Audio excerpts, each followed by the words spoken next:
Alright, this is the second section, the second half of the politics lecture. And here we're going to talk about the state. We've got a definition of the state, which was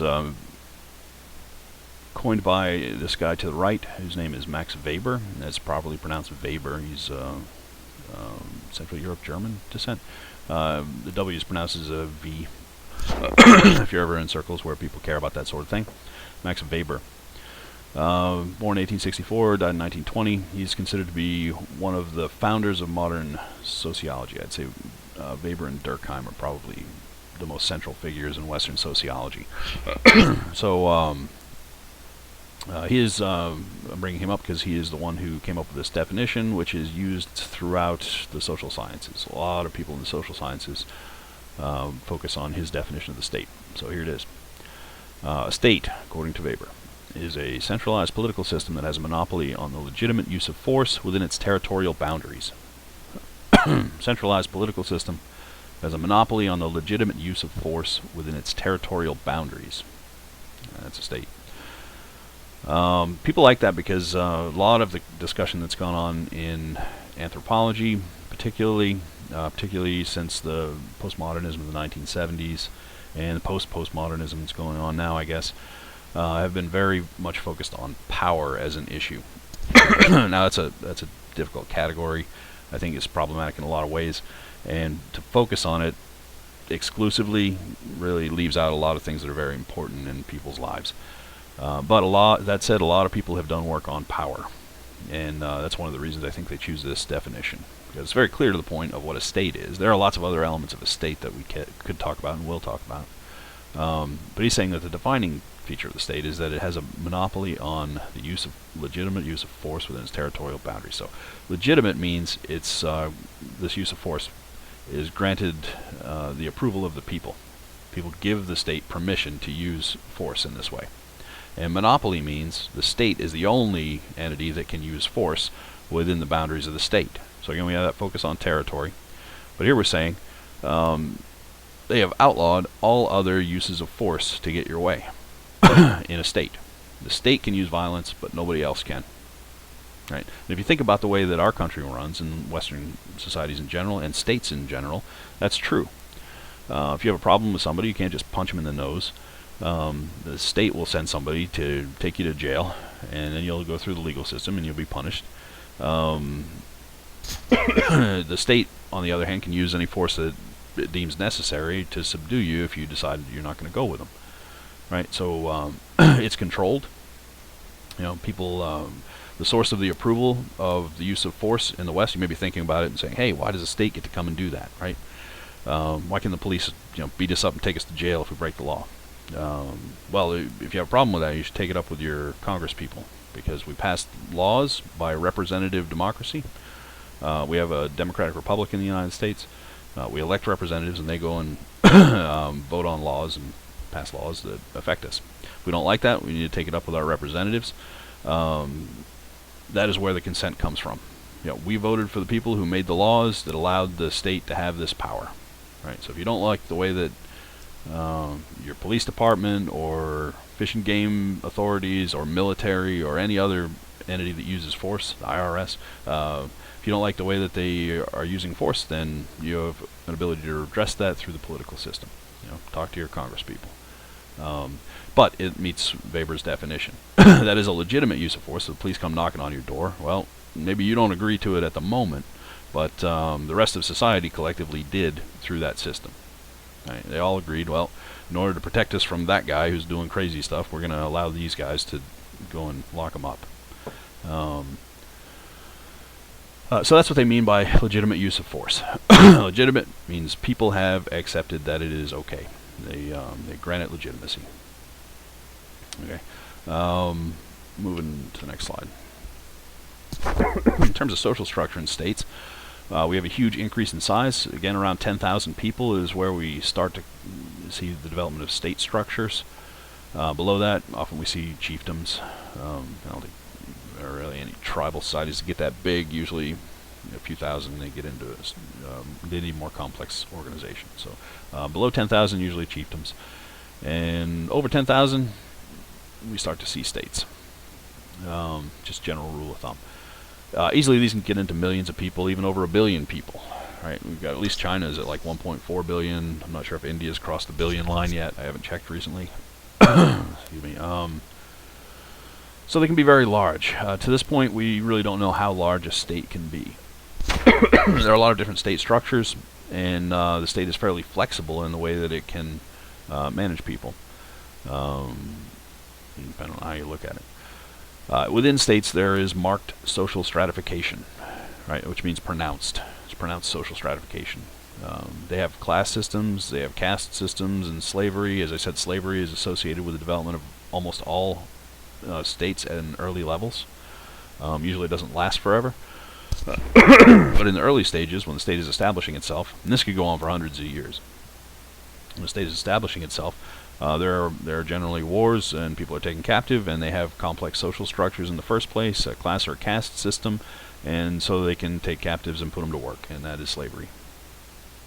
So often that happens within or concurrent with a class or a caste system. If you need to review those, go back to the economics lecture. We talked about those specifically.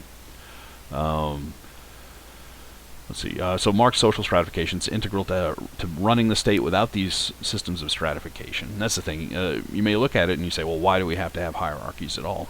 And maybe you're an anarchist and think we don't have to have hierarchies, but if you are, you also think that we don't have to have a state. So if anybody's thinking through these problems, sort of weigh the benefits and the disadvantages of the order that the state provides, and think it through. Think about all the different things that the state does.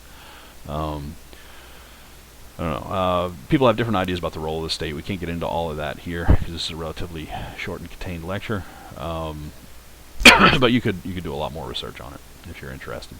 Point about the social stratification is that without the social stratification, if you didn't have a system of hierarchy, then you wouldn't be able to run the complex machinery of the state. It would pretty much be impossible. You can't have a completely egalitarian state. It's been tried, but there's always a hierarchy that comes out of it. The hierarchy emerges because it's necessary to the machinery of the state. You look at examples like the Soviet Union. Excuse me, coughing here. You look at examples like the Soviet Union, or pretty much any case where you have a communist government that's taken hold, the socialist government. That's another long story. In the ideology of Marxists in the 19th century particularly, but also in the 20th century and even in the 21st, they have the idea that, so you can read Lenin if you have questions about this. Lenin explicitly stated it, Marx stated it in various places, that socialism was a path to communism, right? So the idea was to implement socialism. During that, you'd seize control of the machinery of the state and the economy, so seize the means of production, everything you need to produce things. From farmyards to factories. The state would control all of that. And the idea is that the state is run by the people now, so the state can have all the power at once. Well, what ends up happening is you centralize power in a relatively small group of people. And then once people have power, they tend to exercise it, and that creates a whole new, it basically reorganizes the class system. Right? So hierarchy doesn't go away. They create new hierarchies all the time, and that's what happened in the Soviet Union, right? They were continually breaking off and creating new classes of people in order to blame them for the failures of the state. And this is going on in China today, because they still have a system that's derived from that source. But my point is, any kind of a state-level organization is going to have a hierarchy in it. Just no matter what their initial ideals are, it's going to be necessary to run such a large and complex organization. So yeah, look into the Soviet history if you're interested in that. I spent a fair amount of time with that. I've been there. I was actually in the Soviet Union the year before it collapsed. I was a kid at the time, but I did see what was going on there, and yeah, it's a very interesting story. So yeah, I would recommend people look into that. Look into the Cold War, stuff like that. Okay, that's enough on stratification. I could go on and on about that. Ethnicity is finally more important than kinship. I won't say that kinship has gone away. It's still very important. It's still part of people's day-to-day lives. On the other hand, it's not sufficient to organize a state. As I said, we need the social stratification. We need a system of hierarchy. We also need some kind of a common purpose to keep people together, and that's where ethnicity came in. right? It's a means, to my mind, ethnicity is, we talked about a definition of it, the fact that it's internally defined rather than externally defined. We contrasted it with race in that respect. Race is imposed on people based on scientific characteristics. That's where that came from. There's a long history of the science of race, which mostly people don't talk that much about anymore. Excuse me. On the other hand, ethnicity has got nothing necessarily to do with race. It's not imposed from the outside, so it's constructed from the inside. We talked about that when we started talking about politics, I believe. Ethnicity is a flexible enough category that it can be fit to the boundaries of whatever your state structure is that you're trying to create. So it can still change from around the edges, but it's also fundamental enough, meaning that the elements of it are fundamental enough to the people. They're important to the people that it has meaning, right? So that's where the nation state comes into play. And if you look at Western Europe, that was a large part of the history of the construction of Western Europe.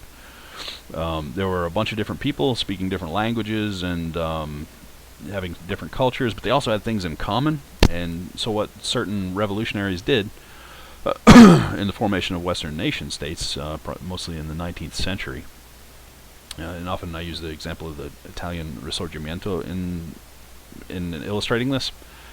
Italy, if you know anything about the history of Italy, this was in the 1850s that the country was unified into the republic that it is today, 1850s to 70s, I think. I don't remember exactly. There's a guy named Garibaldi who went on more or less a military and political campaign and unified the peninsula of Italy, which hadn't been unified really since the Roman Empire. I mean, it had been hundreds of years since they really had been able to unify it. So it's partly unified by force.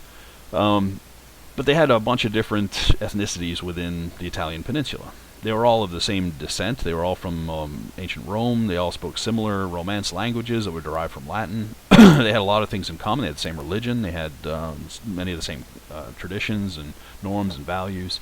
And so they had a lot in common, obviously, the same history in common. But they had devolved into, over hundreds of years of different sorts of rule. They devolved into more isolated groups, slightly different cultures, and didn't necessarily see themselves as part of the other groups. Right? So they didn't have an Italian identity at all. They had Sicilian identity and a Milanese identity and a Florentine identity. Right? And a lot of that was broken up into little kingdoms and duchies and principalities. So they had different leaders. They had different recent histories. When the Risorgimento came along, they unified that all into an Italian identity and formed an Italian nation state full of Italian people. Right, so people who previously didn't see themselves as Italian, they saw themselves as descendants of the Romans and people who lived on the Italian peninsula, but they didn't necessarily have an Italian identity. It wasn't their primary identity. But during the 19th century, there were many pushes, not just in Italy, but in France and Germany and Spain to some extent, which unified all those small identities, the parochial identities. Parochial is a term, means local, comes from the word parish, right? So it means you're attached to your, literally means you're attached to your church steeple. That's where your identity comes from. It's the church in your town and your local people. So that was a primary identity for most people for most of the time. There's a parochial identity. And what the nation state did, or what the revolutionaries who advocated it did, was sort of turn people's identity. They didn't get rid of that identity. They said that's part of it, but that's part of a bigger thing. It's part of your ethnicity. It's part of your nation, not just your own town. And so that allowed them to unify modern states, nation states like France and Germany. And Germany was broken up into a whole bunch of different pieces. France was a little bit more coherent, but the boundaries were always shifting. Italy was a bunch of different duchies and principalities and papal states. And what happened was you had people who unified all those different identities around one common theme, which was a national ethnicity. Okay, so that was nationalism. And it basically created the states that we have today in Europe. We don't really think too much about it. If we think about Italy or France, we think, well, it's been there for hundreds of years, because especially if we're in the United States, our history doesn't go back nearly as far. or at least it doesn't in this continent. And so we think, well, they have this long, deep history, and they've been there forever and ever. And, well, they have, but they haven't always organized themselves in the same way that we think of them today. So the nation-state was really important in in dividing up Europe in ways that were manageable as modern states. Right? And many of them were monarchies, as we said early on. We may revisit that in a second. So that's what a nation-state is. It's a state that's based on an ethnicity, an ethnic group. It's not that there are only members of that ethnicity in the state, but they are primary, they're dominant, and they run the state. Right, and they are by far the majority. I mean, you don't, in a true ethnic or a true nation state, you don't have any minority ethnicities at all necessarily. But that's more theoretical than anything. There are very few places that could claim to be a true nation state, and mostly, I don't know, they don't turn out that well. Even the ones that do function and are very close, like Japan, I would say, is close to a nation state. They have about 9,000 years of continuous history that have cultural continuity for about 9,000 years. We know that from the archaeology and the history. So they've been in that island chain for a long, long time. There's very little immigration there, or at least historically there has been. They were a closed country for a long period of time. They still more or less have a similar mentality. They don't allow a lot of immigration. So most of the people in Japan you're going to find are Japanese. And they're ethnically Japanese, the vast majority. Like the United States, we think of majorities in terms of 51% or 60%, right? Japan, I don't know the exact number off the top of my head, but it's going to be well over 90. I mean, it's a much more homogeneous place. That's not an accident. That's the way their system is constructed. It's a nation state. Is it a perfect nation state? No. Now, if we look at the Ainu example, that group has also been there probably for as long as the Japanese, but it's been in the Japanese islands, and it's distinctly not considered Japanese, right? That's another thing that was interesting about that reading. Excuse me. I've actually run into one person who was Ainu from Japan, and she was trying harder than anybody I ever met to be Japanese.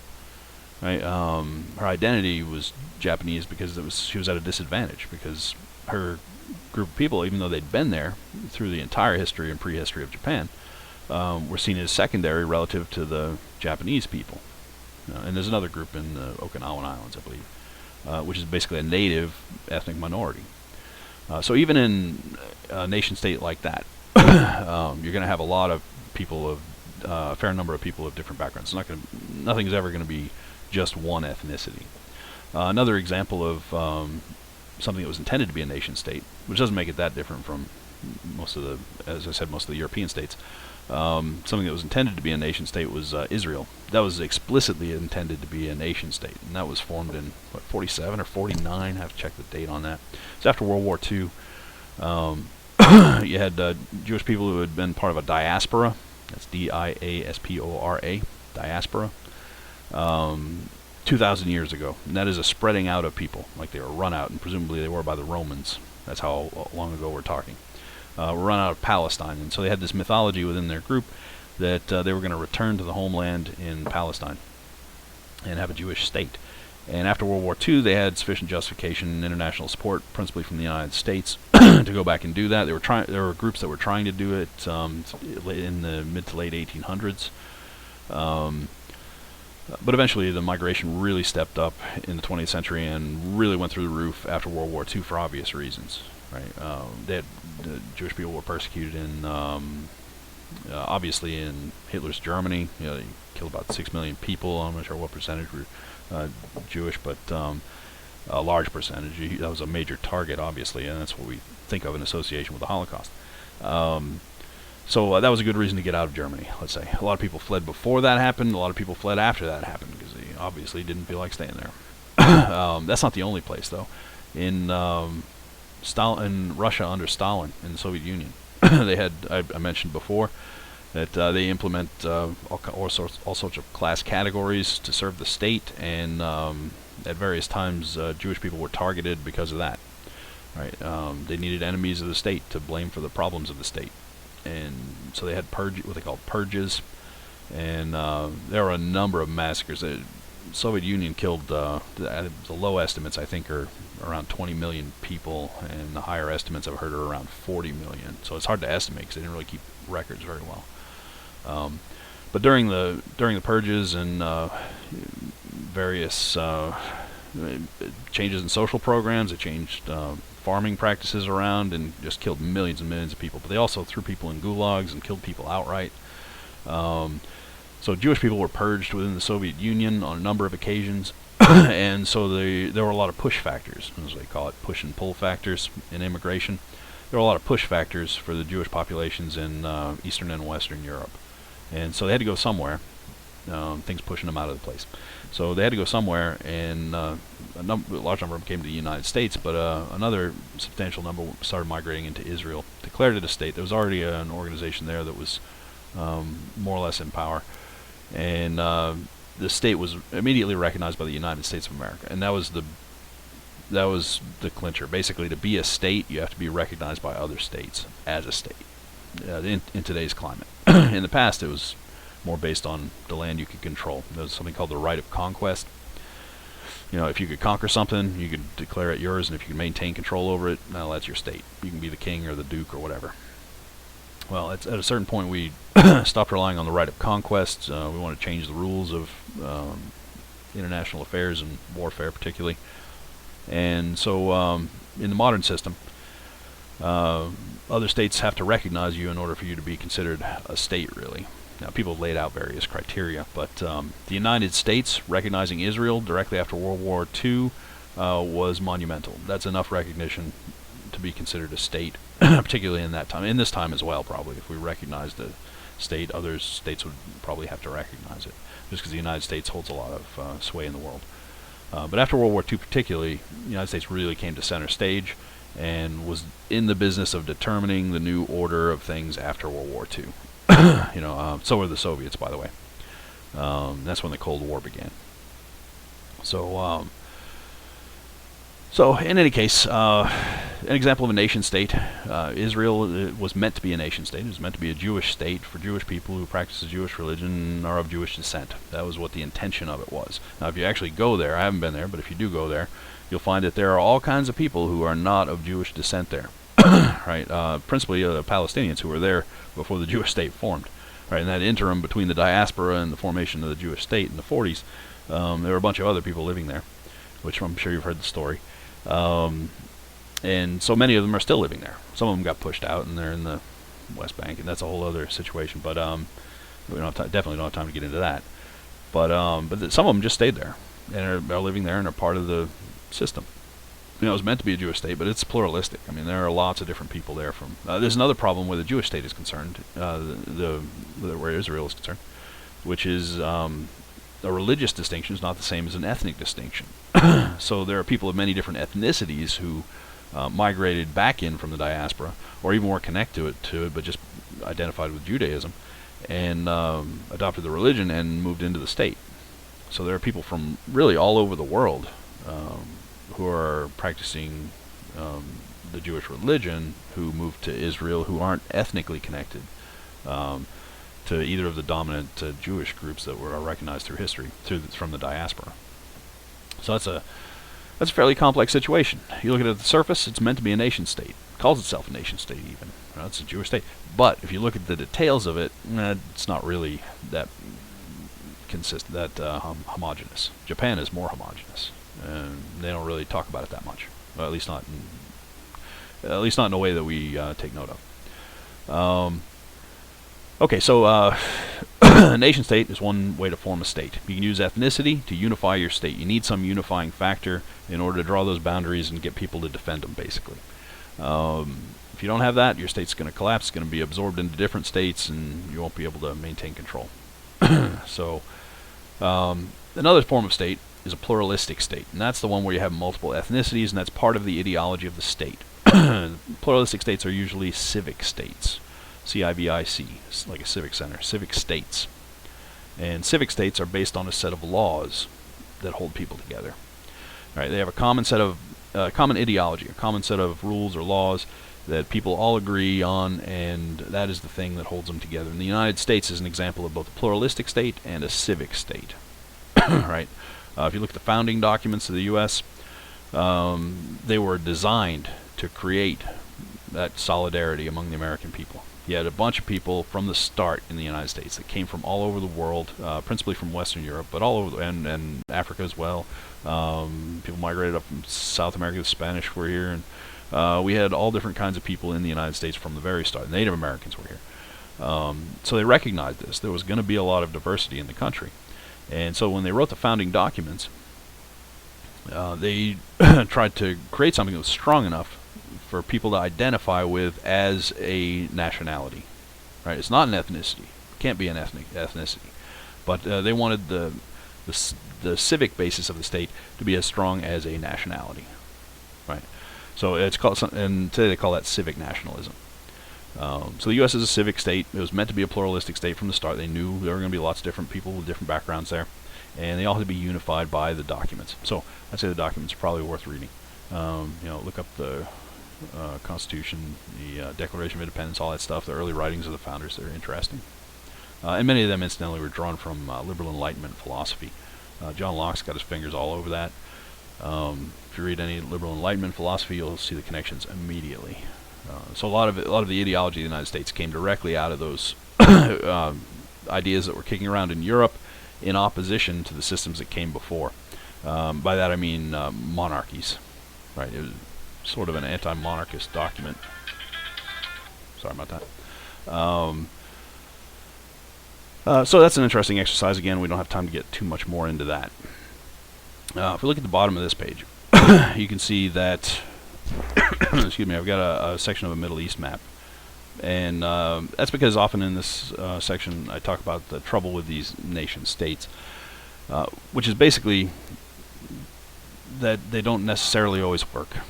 Right? In Western Europe, they worked out reasonably well. I mean, you can discount the world wars that happened afterwards. You don't want to discount those. They were sort of the nation states played a key role in that. There's a big question, though, whether that would have played out differently if we'd had a bunch of principalities and kingdoms. Probably not. On the other hand, that system didn't necessarily work everywhere in the world. So what happened in the Middle East is there are a bunch of presumed nation states there. We look at Iran and we say, well, that's full of Persians, and Iraq has Iraqis, and Turkey has Turks in it. But if we look at the boundaries over the last 500 years, those boundaries were shifting around a lot. They certainly didn't have the boundaries they have today by any means. If we look internally, there are all kinds of different ethnic groups in there that don't necessarily see themselves as part of the ethnicity of the dominant group in each one of those territories. And where the territories come from? Well, Western Europeans colonized a large part of the world, and the Middle East was included in that. The United Kingdom and France were the principal colonizers in the Middle East. And World War II changed a lot of things. One of those things is that the Europeans could no longer maintain their colonies. And so they gradually decolonized. They withdrew. And prior to World War II, they had a lot of colonies. There was particularly France did, but Britain had a huge empire. They had a phrase, the sun never sets on the British Empire, because it literally did not. Somewhere in the British Empire, the sun was shining at any time, because they had colonized places around the world. Right, they controlled all of India at one point. Hong Kong, only up until I think 1997, was British. Right, so British had an enormous empire, and they mostly divested, withdrew from their empire for the most part after World War II, just because Europe had been razed to the ground. You know, it had been bombed into oblivion, and they had to reconstruct their own states and economies, and so they could not support the colonies. Now you could argue that they colonized in the first place to get resources, which they did. I wouldn't say they didn't do that. On the other hand, they provided a lot of things in those colonized areas as well, and it was those things they couldn't provide. They couldn't. You could also look at it as though they couldn't continue to control them. That's true as well. But it also took a lot of resources to maintain the control, right? So you have to there are a lot of perspectives on colonization. And if you talk to people from colonized places about what went on during the colonized period, they have a variety of opinions, you'll find. Whatever your judgment of the colonization is, they withdrew. And when they withdrew, they did something called partitioning. They broke it up into manageable territorial units, right? They were granted independence, But the people who drew the lines around this were largely thinking in terms of Western European division of nation states. And so they drew lines around what they saw as the dominant ethnic groups. Now, those dominant ethnic groups that the colonizers saw weren't necessarily the most important ones in the regions. They were under the colonial system, but once the colonizers left, the landscape changed. Right. So what we have is nation states that were created by people who no longer are there, who weren't part of those cultures initially, and they don't necessarily conform to the boundaries of ethnic groups. All right. One example of this problem is the Kurds. If anybody's heard of Kurds, you know that it is a group of people from the Middle East. Probably have no idea where they're from. I used to live in a housing complex that had a whole bunch of Kurdish families. And I heard him talking one day, and I didn't recognize the language. I certainly don't speak Kurdish. And so I asked one guy, and he said, where he's from, and he said, I'm from the most beautiful country in the world. And the United States is the second most beautiful country in the world because it gave my country its freedom, which is the most beautiful country. I said, what country is that? And he said, Kurdistan.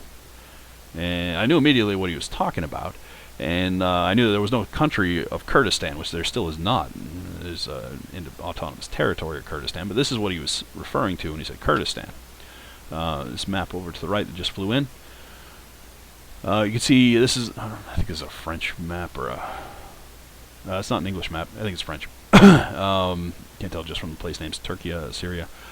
Turkey, Syria, Iraq, Armenia, Azerbaijan, and Iran. And you can see that Kurdistan, which is a place that's claimed by people of the Kurdish ethnic group, overlaps 5 of those states: Armenia, Turkey, Syria, Iran, Iraq, and Iran. Right, 5 different states it's claiming territory in. Right. So if they had been engaged in the partition in the Middle East or had colonial favor at the time, the Kurds would have gotten a state called Kurdistan. It would have taken chunks out of all those other states. Right, and they're still living there today. So my neighbor that I was talking to, he was talking about just this northern part of Iraq, which had been declared an autonomous zone during our various invasions of Iraq. We invaded Iraq a couple of times. So the United States has a long history of working with the Kurds in that area against the Iraqi government. And now there still is conflict, obviously. The United States is not as involved as it has been in the past. I don't know the current state of it, but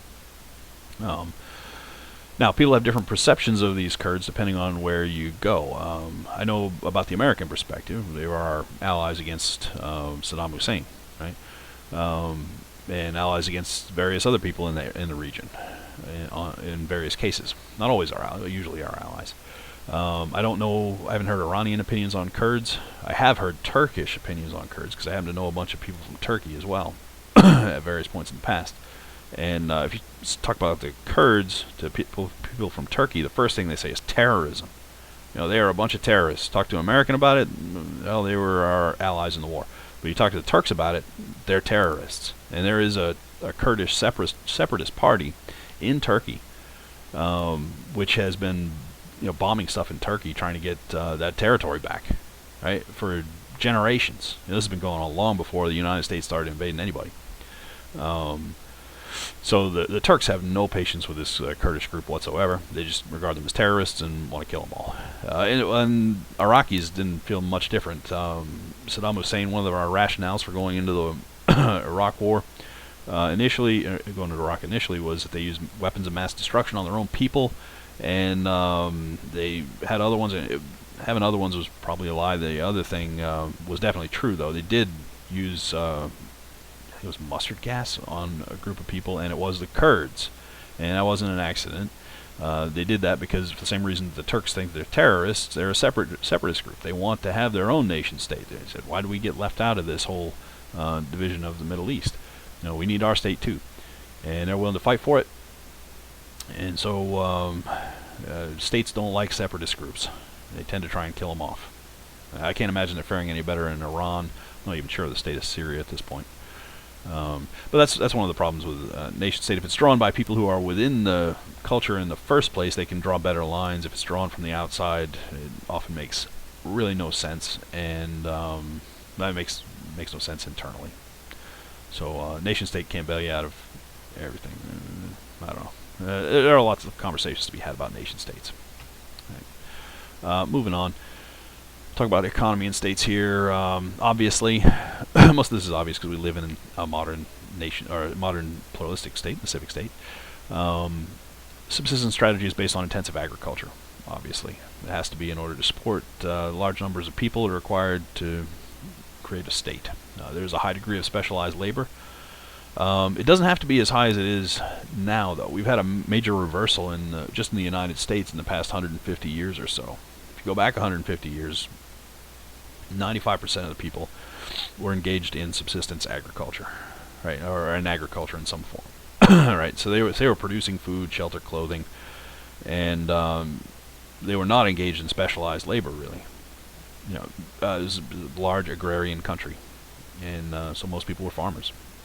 And today, those numbers are reversed. So about 95% of the people are engaged in specialized labor, doing something other than producing food, shelter, and clothing.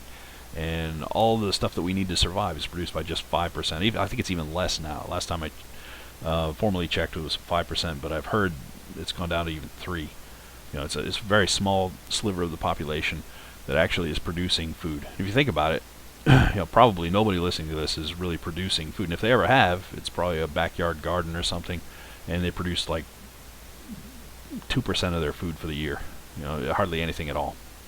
So most of our food really is dependent on a tiny number of people, and everybody else is free to engage in specialized labor. And if you're going to college, unless you're studying agriculture, you're engaged in some kind of specialized labor. That's what you're planning to do. So you can think about all the different jobs you could potentially do. Think about whether they're producing food, shelter, or clothing. If they're not doing any of those things, specialized labor. That's 95% or more of the U.S. today. So a high degree of specialized labor potentially, but not necessarily. Again, we go back 150 years, still 95% of the people were not doing specialized labor in the U.S. So there's a lot of room for that. Room for variety there. Okay, distribution. Obviously, we have all the forms of distribution that we saw in the economics lecture. We still have reciprocity of various sorts, all three, the generalized, balanced, and negative. Obviously, in all of our transactions, those are frequently present. We have tribute or taxation. We have taxation. If you have a monetary system, usually redistribution is done through taxation, not tribute. There could be instances where you have a tribute system because the state is large. There are many people doing many different kinds of business within. Different governments function different ways. I'm not ruling out the possibility that there's some kind of a tribute system, something that could be categorized that way. But by and large, we deal in taxation. We use a monetary system. Market exchange, which was exchange based on supply and demand. We talked about all that during the economics lecture. So all the different types of exchange, all the variety in exchange that you can come up with, all the economic variety that is possible, you find in states. In terms of material culture, you see everything that's associated with intensive agriculture, obviously. Intensive agriculture can be divided up more too. We just talked about it at the most basic level, using advanced technologies. Well, there are a lot of different advanced technologies, and it's gotten continually better. Throughout history, there have been people who were concerned about reaching sort of a maximum carrying capacity. Look up Thomas Malthus, for example. He wrote about this a couple hundred years ago, and he was concerned that our agricultural system would only be able to support a certain number of people. We didn't know what that was, but we were going to get to this point where people didn't have enough resources to be able to survive. He thought we'd literally get so packed in there'd be standing room only, maybe figuratively, but basically we'd have a lower and lower quality of life until we had so many people that we couldn't support them all, right? Well, what's happened though is we are very innovative, and we have continually figured out ways to support more and more people. So our initial agricultural systems could support a fairly large population, but it was nothing compared to what it is today. And it ran into problems, and sometimes there was downsizing of the population. People starved, they had famines and things like that, but they've gradually improved and improved and improved. And every single time we seem to be hitting a ceiling, we find another improvement. So again, we talked about many different gradations of intensive agriculture. Today mechanized farming, for example, that's different from plowing and doing your farm work with animal power. We have mechanized farming is different from basic intensive agriculture. You talk about industrial agriculture, which we use industrial methods and apply them to the agricultural system. So we have mechanized and industrial on top of that, and now we're modifying the genetics of things, and we're using all different sorts of science to enhance our farming methods. And so we really don't know what that population can possibly cap out at. Still, they have the basic things in common with an intensive agriculture system. Large cities, public works, obviously, very complex at this point, and they all have money systems. Monetary systems are crucial to being able to develop a complex economy. Politics in states. Obviously, there's centralized formal decision-making, centralized formal conflict resolution. In terms of decision-making, we have a centralized government of some kind. I've listed a couple of things that just came to mind. Monarchy, that's when you have one person in charge. Theocracy is when you have religious clerics in charge. We may as well hit some examples. Monarchies. Technically, they still have monarchies in Western Europe, but most of them are what they call constitutional monarchies. The monarch is the head of state, but not the head of government. So in the UK, for example, you have a queen, and she is the head of state. She serves at the state functions. She can give approval to certain kinds of things that the government does, but she doesn't run the government. You go back 500 years, and the king or queen ran the government, but now they don't. The Constitution has redefined the government away from the power of the individual.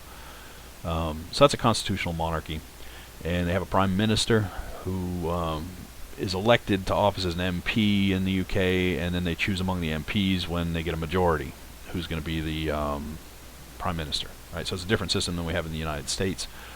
It is democratic in the sense that it's a representative democracy. It's not quite a republic. It's still a constitutional monarchy, though. So yeah, these things always get complicated the more you pick them apart. True monarchies, let's see, Vatican City. That's considered an independent state. It's in Italy, but it's not necessarily part of Italy. Certainly not in terms of government. And the Pope is the king of Vatican City, so that's monarchy, right? Other ones, Monaco is still a principality. It's a small state. It's not quite a city-state, but it's a small state in Europe, and has a prince, and the prince is actually the head of government. At least last I checked. These things can change. Middle East. The Saud family in Saudi Arabia, there's been a line of kings, and those kings exercise direct power. So there are still lots of monarchies in the world, constitutional monarchies and direct monarchies, where they actually function as the monarch actually functions as the head of government. Theocracy. That's a situation where you have religious clerics in charge, and Vatican City counts as a theocracy as well as a monarchy. You have one person in charge, so it's a monarchy, and that person is the high cleric of the Catholic Church, so that is also a theocracy. Iran is functionally a theocracy. You have the person who we see the most is usually the president or prime minister. I have to check on that. It's been a while since I looked into Iran, the politics of Iran. But anyway, in any case, it's the head of government, and it's the head of government technically, but they also have an Ayatollah who is in the background, who's a religious figure who actually makes the decisions, but is not the public face. So it's a slightly different organization.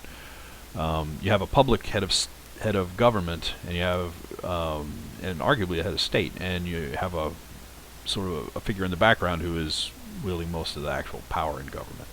So that doesn't fit neatly into our categories, but it is a theocracy for sure. You have religious clerics in charge. Democracy, there's a distinction between direct democracy and representative democracy, and I've already made some allusion to that. I said that in the United States and in most Western democracies we have a representative democracy. In the U.S. we specifically have a democratic republic where we elect representatives. Those representatives go to the three different branches of government that we have in the U.S., and they act on our behalf. Yeah, a direct democracy functions differently. And we have some elements of direct democracy in the U.S. Direct democracy is when everybody gets an equal vote on the thing. Right? And that is, there are a couple of different dangers of direct democracy, which is why we have a representative democracy. Look at the papers of the founding members of our country, people who set the system up, and they had reasons for doing the things that they did. one of the dangers of direct democracy is it's vulnerable to really wide swings in opinion. Right?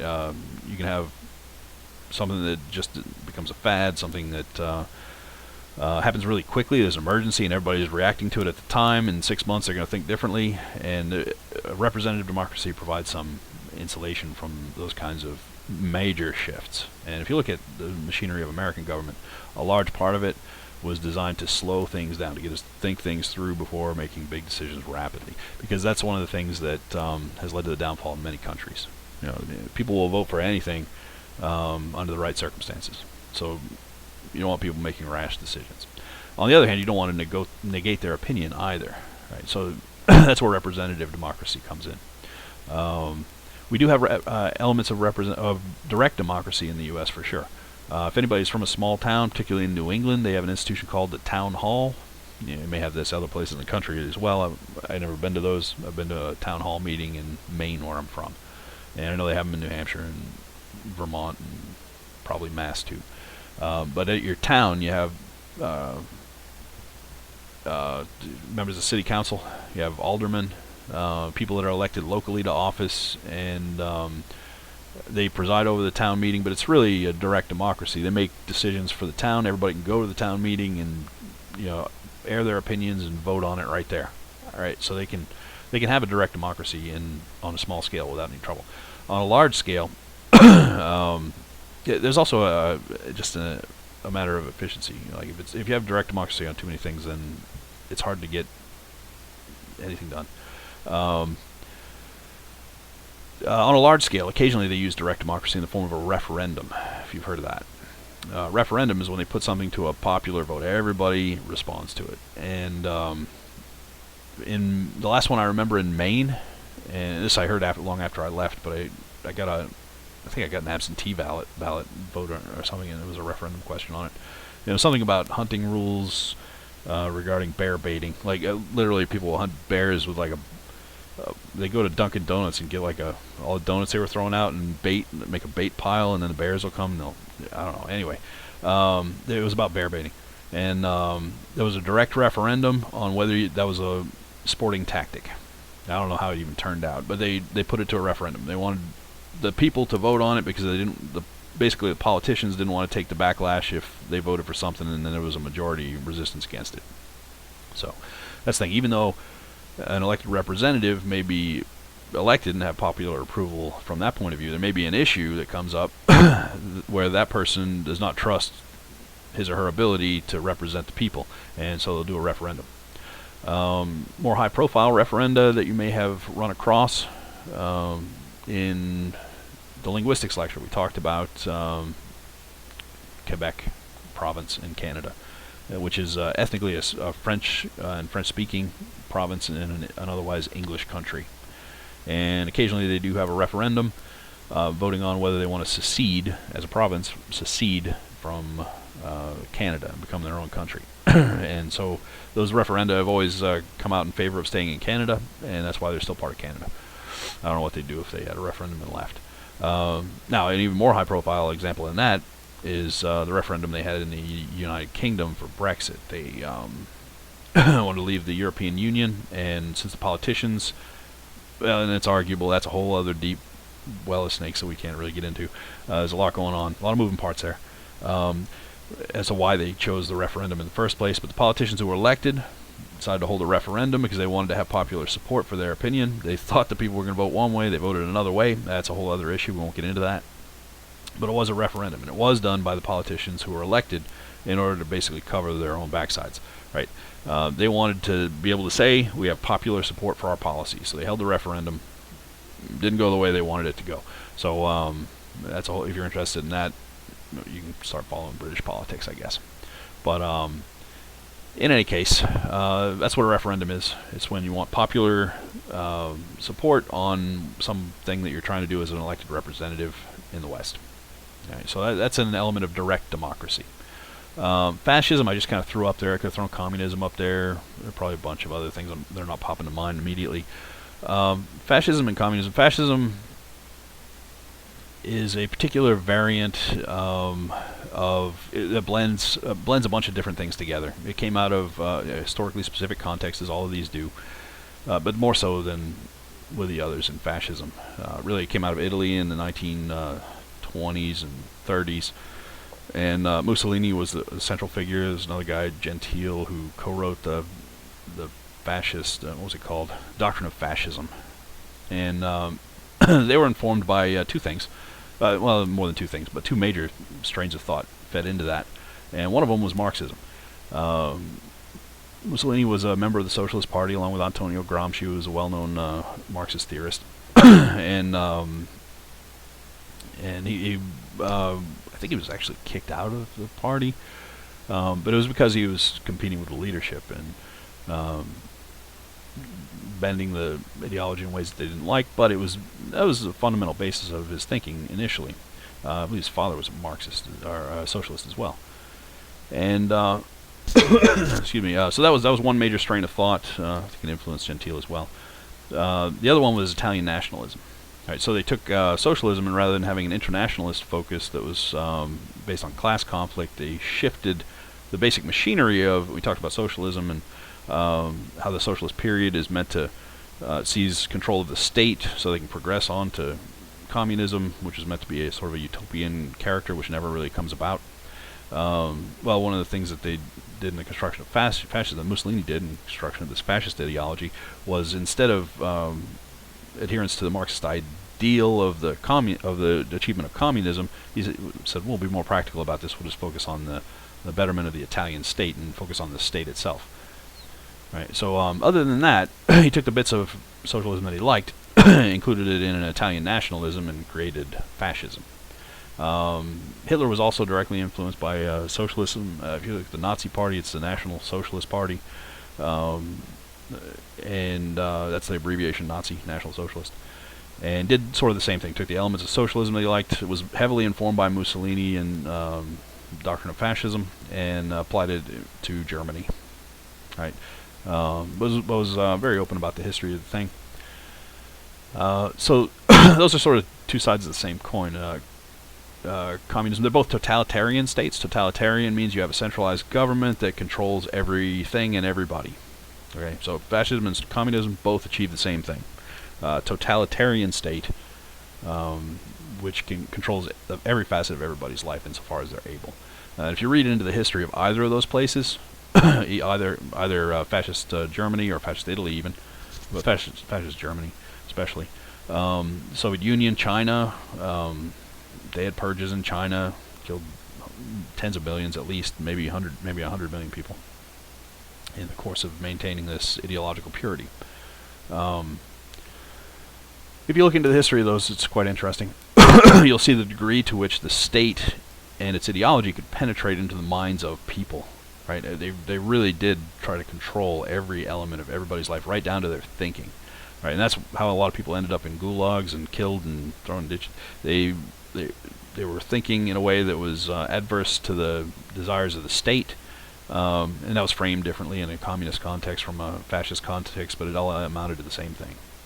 So they were thinking outside the bounds of what was good for the state, and that got them exiled or killed. That happened over and over and over again.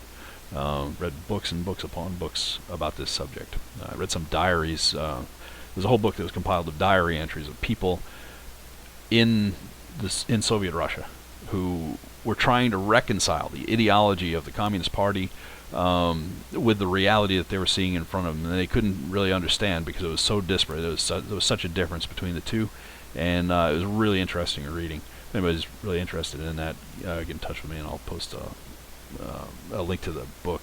I'm not aware of any electronic format, but at least I could link you to the book. You can probably find it in the library. But it was fascinating reading because it showed the degree to which an ideology, given the appropriate amount of pressure, by which I mean threat of death on a daily basis, people will integrate stuff into their own mind and try to make reconcile things that are irreconcilable. It was just amazing. The same thing happened in Nazi Germany as well.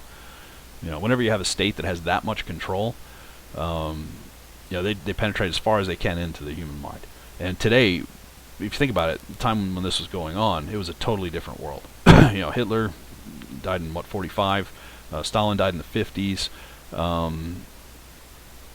At that time, technology was nothing compared to what it is today. The technology we have today, which is why I find it disturbing personally that people are so comfortable with it. I understand the utility of it, but the degree of access that it gives corporations, and through corporations potentially a state, to your own life and thinking and everything about you is terrifying.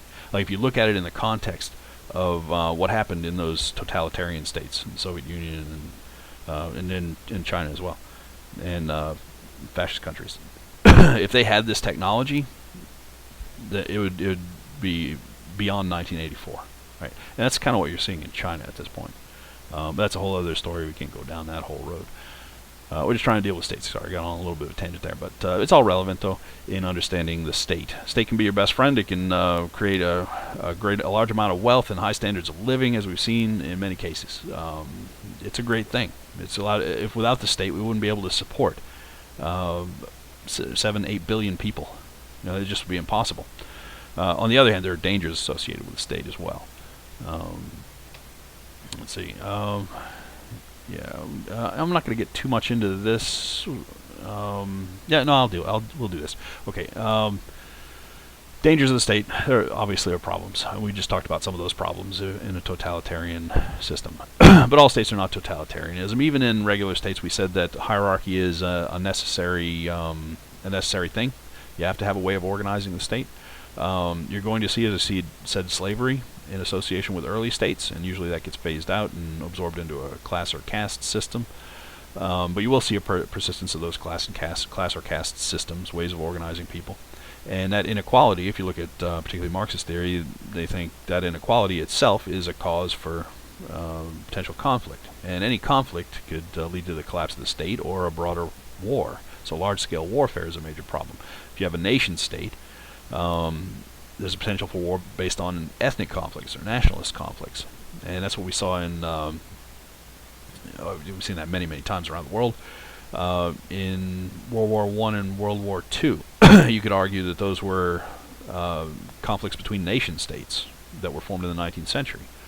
And people have argued that. That was part of the driving force behind the development of the European Union, by the way. Initially, it was meant to prevent World War III, right? Because World War II and World War I and many other wars that happened in Europe, they were seen as competition between nation-states, specifically between France and Germany. In many cases, they were always fighting for territory, insofar as they've had coherent identities. That territory has always been contested between France and Germany. And so you could argue that World War I and World War II both derived from conflicts between nation-states, and European was designed initially to mitigate that possibility. And they figured if they were economically intertwined to the point that war would be destructive to both sides, then they wouldn't go to war. And so far they haven't gone to World War III, but we'll see. I'm not sure that's a primary focus of the European Union today. It's grown to be a much bigger thing than what it was initially. But initially that was part of the optimism that drove it. They wanted to have this supranational organization, one above nations and states, or a superstate organization, that would prevent the conflicts that lead to war within a state or between nation states. They wanted to put all of that under the authority. You can see that bends toward a totalitarian thinking as well. People talk about democracy deficits in relation to the European Union. That's been something that they addressed at the beginning, like even at the start. As these organizations of the European Union were forming, democracy deficit was something that was always part of the literature. They were always talking about it. That's fine, we can create this commission or this board or this other thing that'll make rules for people, but how are they accountable? And what happened was we saw sort of a stacking up of those things, that lack of accountability in many different circumstances. So the EU is struggling a bit now. That's why Brexit happened, I think. Right? People looked at it and they said, "Oh, it's getting increasingly totalitarian. We don't have the representation that we want. There's a democracy deficit. We want democratic accountability." Those were some of the arguments against it, or for Brexit against the EU. Arguments for it still are the same. Economic integration leads to more wealth for everybody, potentially, and the same arguments for globalization in general. and it may supersede these ethnic and nation-state level conflicts. Also, small-scale political things. Political conflicts, just conflicts over boundaries, can lead to large-scale warfare. Maybe it doesn't have to do with the ethnicities at all. Maybe it just has to do with the politics of controlling the territory. Economic clashes, that was another thing the European Union was meant to negate, was economic conflict, because if everybody was on the same economic team, then they wouldn't have economic conflicts, and those have been often been the cause of war between states. So the EU was really an effort to move past the state. I would say that they were often not successful in that. They did consolidate a lot of power. Last thing on the list here is a crisis of legitimacy. All these other things can lead to a crisis of legitimacy. We said earlier that legitimacy was the consent of the people to use violence in the initial formulation, because we were talking about Weber's definition. So we're talking about legitimate force. Here I'm using legitimacy in relation to the state, and so it's the consent of the people to be governed. Right? Arguably, and I think Michael Bloomberg made this argument at some point, which was interesting. He was talking about China. He said, well, the leader of China is responsible to a constituency. And that was an incorrect characterization as far as I can tell. The implication was that, and this part is true, that if the leader of China makes a certain number of mistakes, or the wrong kinds of mistakes, then ultimately the people could revolt. Right? And that's what we mean in terms of legitimacy. So Bloomberg was invoking that idea of a crisis of legitimacy with regard to China. He said, well, he has to be doing a good job because, this is a faulty logic, right? He said he has to be doing a good job because otherwise the people would revolt. Everyone is accountable to the people, no matter whether they're the most horrible dictator in the world. Well, strictly speaking, that's not true. But his logic was not incorrect, but he didn't really fill in the context of it. The context is, that's not a democratic system at all. There's no democratic expectation, and the penalty is really high for realizing a crisis of legitimacy. Now, probably the country of China has had many crises of legitimacy where people start to say, wait a minute, what are you doing? But they can use violent oppression to control that and make the cost really high. The same thing was happening in the Middle East for years and years and years. You had multiple dictators that were running various countries, and they had crises of legitimacy. They tried to control the populations, and they eventually ran into walls, but the price people had to pay to overthrow those dictators was so high that nobody wanted to pay it. They were afraid. One of the things the U.S. did there, which you can argue for or against, in some cases it turned out better than others. Some cases it didn't turn out very well at all. But by that external presence, they threatened the control that the dictators had, and allowed an opening for these crises of legitimacy for people to overthrow their governments. So that happened in multiple cases. There was, what was it, the Jasmine Revolution? I think it was called. The Arab Spring? I don't know, they had a bunch of different names for it. Where a number of these dictatorships just toppled like dominoes. And then new dictators came up. So it doesn't always lead to a better state. But anyway, that's what a crisis of legitimacy is. And crisis of legitimacy is dangerous for everybody. That's why we don't have revolutions all the time. Even if you have questions about your government, when are you going to actually stop going to work and pick up a gun and go attack your government? I mean, that's a dangerous thing to do. Don't ever do that. And we don't have cause to do that. I'm not telling anybody it's a good idea. I'm saying it's dangerous. Even if you really believe that the government needs to be overthrown, when are you actually going to make the decision to go do that? If you think about the logistics of that, that's a nightmare. Being in warfare is much, much worse than almost any kind of bad government, right? If you have any questions about that, ask somebody that's gone to war. I have not, but I've talked to people who have. It's not anything that anybody wants. Okay, so we'll break for there. There's some other stuff I could talk about, but we can't make this go on forever. That's the end of the state.